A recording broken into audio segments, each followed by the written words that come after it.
About 5 years ago, my mom started dating a guy she met on a dating site. That part is fine. I had recently started dating the woman who would later become my wife, and we had met online. Anyway, my wife and I never really liked this guy. We didn't think he was mean or anything like that, just a little creepy. He was quiet.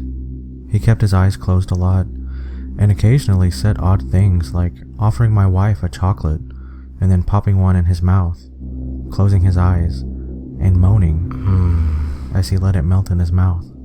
One time my wife and I were visiting my mom, but she got called into work, so we waited at her house.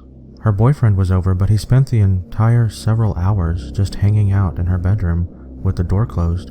Just before Christmas, my mom and this guy started having some difficulties. My wife and I were visiting her for the holidays, and she dropped all of her problems on us, and we listened carefully and told her our opinions and suggested that she would be better off without him.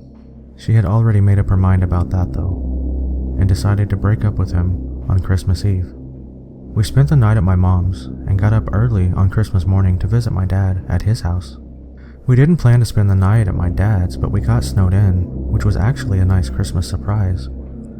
The next day, we left as soon as we could get through the snow, and my wife suggested that we stop by my mom's house on the way so that we could see if she was okay. My wife just had a really bad feeling about my mom's now ex-boyfriend. My mom's car was in the driveway, but that doesn't mean much because she lives close enough to work that she often walks, and it hadn't snowed in her town. She also never locks her door, which drives me crazy, so we let ourselves in. That's when we see blood oozing out of the refrigerator's water dispenser. It had filled up the spill container and was leaking onto the floor and had made a puddle. My wife screamed and I freaked out. I fully expected to see my mom's head in the freezer. I nervously opened the freezer, trembling all over so badly I thought I might just pass out. In the freezer were 2 human arms that were as pale as a ghost. They looked as though they had literally been ripped out of their sockets. I felt myself go weak in the knees and screamed for my mom. We then heard loud footsteps coming to the kitchen from the back of the house. It was my mom. She had been napping and was in her bedroom. She inspected the freezer and touched the hand of one of the now dismembered arms. A piece of paper fell to the floor that had apparently been in its hand. It simply read, "Sweet dreams."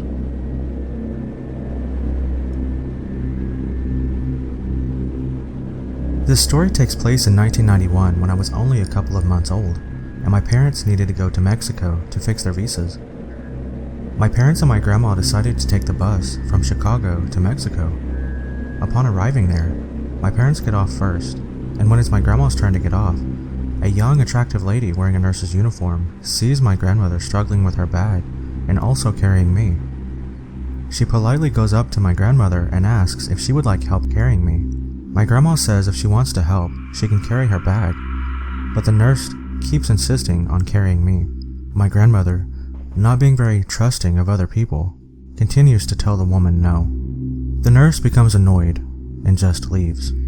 My parents go off to fix their papers and leave me to my grandma to look for a hotel to stay in. While going their own ways, my grandma needed to use the restroom. While walking there, she feels that someone is following her. It's the nurse. She catches up with my grandma and asked if she could hold me. My grandma, already having a terrible feeling about this lady, lets her know that my mom is not keen on letting strangers hold her kid. The nurse, becoming impatient, says my mom doesn't even have to know. She just wants to see how beautiful I am, and it would help her out while she goes to the bathroom and does her business. My grandma firmly says no, she doesn't need any help, and walks into the stall. My poor grandmother struggled to use the toilet since she was holding me. During all this time, the nurse wouldn't budge from the bathroom either, just waiting on my grandma. When she came out, she kept insisting even more to carry me, telling my grandma to hand me over so that she could wash her hands properly so that she didn't get sick. My grandmother A strong, feisty old lady, even to this day, completely loses it and yells at her to fuck off and that she shouldn't underestimate her. The nurse finally backs off, being scared, and walks off. My grandmother goes back to where my parents are and explains to them what's been happening. They just tell her to stay with them, and they'll look for a place together once they're finished. They never saw the nurse again. At the time that this happened, there was a lot of news going on about babies and kids being kidnapped and killed to be used as drug mules. They would kidnap the children, kill them, hollow out their body, and stuff them with drugs so that they could smuggle the drugs across the border.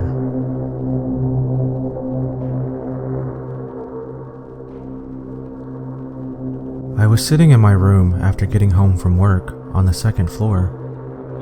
My little brother was downstairs watching TV, and the dog was in the hallway outside my door, sleeping. All of a sudden, the dog starts making all kinds of racket, jumping around, barking, clacking nails, and howling. I get up to see what the hell all the noise is about, and I hear, "Oh, that's a good girl." It didn't sound like my little brother, so I thought to myself, "Oh, you're home early," thinking it's my dad's friend, our roommate, as I open the door. I stick my head out into the hallway, but there is no one at all but the dog, anxiously standing there, wagging her tail, staring at the empty end of the hallway.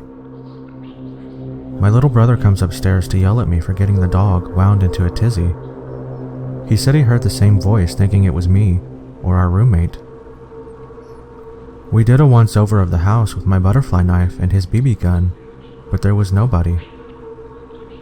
Still gives me spooks to this day. I moved to my dad's when I was 10 and didn't know anyone in the area, except for the family my dad was friends with, a single mom with 3 kids. Luckily, there was a girl a couple years older than me, 12 at the time I met her, and we got to know each other a little over a couple years. We weren't close, but ended up having the same friends. One night, my friend Rob was hanging out with her and her younger brother. They happened to be in the house alone because my friend's mom was at work, which is where this gets terrifying and sad. Her mother has been helping this one lady through her work and got to know her fairly well. She found out her sister was in a mental institution and was let out recently. The night Rob is hanging out with my friend, they get a knock on the door. My friend thought it was just their mom and answered it without thinking. Rob wasn't supposed to be there, and he took off through the window to his house down the road. He never thought twice about it. Wasn't her mom. It was the sister of the lady her mom was helping. And she figured out through talking to her sister where her family lived and her mom's working schedule. She came in, and this is where I don't know all the details, and I'm glad I don't. My friend's younger brother got away to the neighbors to call the police. The lady brutally murdered my friend a week from Christmas, decapitated her, and left her body naked in a bathtub, hid her head. They had to look through the presents, and I don't know where they found it, but they did. I wasn't allowed to go to her funeral. Click like and subscribe.